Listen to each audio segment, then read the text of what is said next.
नमस्कार शेतकरी बंधूंनो, स्वागत आहे तुमचं कृषी जागर या यूट्यूब चॅनलवरती।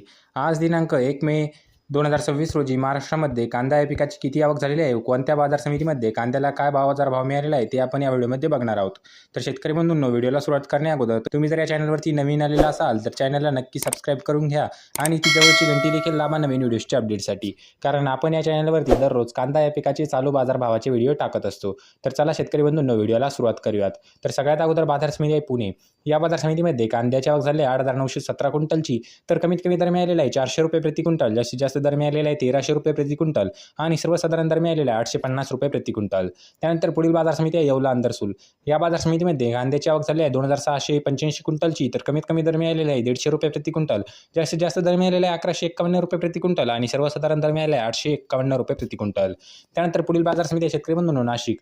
या बाजार समितीमध्ये कांद्याची आवक झालेली आहे 1,885 क्विंटलची, कमीत कमी दर मिळालेला आहे 300 रुपये प्रति क्विंटल, जास्तीत जास्त दर मिळालेला आहे 1,250 रुपये प्रति क्विंटल आणि सर्वसाधारण दर मिळालेला आहे 800 रुपये प्रति क्विंटल। त्यानंतर पुढील बाजार समिती आहे लासलगाव।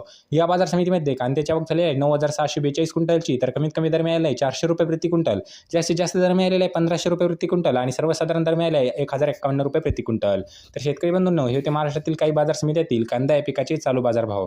तर तुम्हाला हा व्हिडिओ कसा वाटला आहे कमेंट बॉक्समध्ये नक्की सांगा आणि तुम्ही जर या चॅनलवरती नवीन आलेले असाल तर चॅनलला नक्की सबस्क्राईब करून घ्या आणि तुम्हाला कोणत्या बाजार समितीबद्दल माहिती हवी आहे ती कमेंट बॉक्समध्ये नक्की सांगा, ती आम्ही तुम्हाला पुरवण्याचा नक्की प्रयत्न करू। तर चला भेटूया पुढच्या व्हिडिओमध्ये, तोपर्यंत धन्यवाद।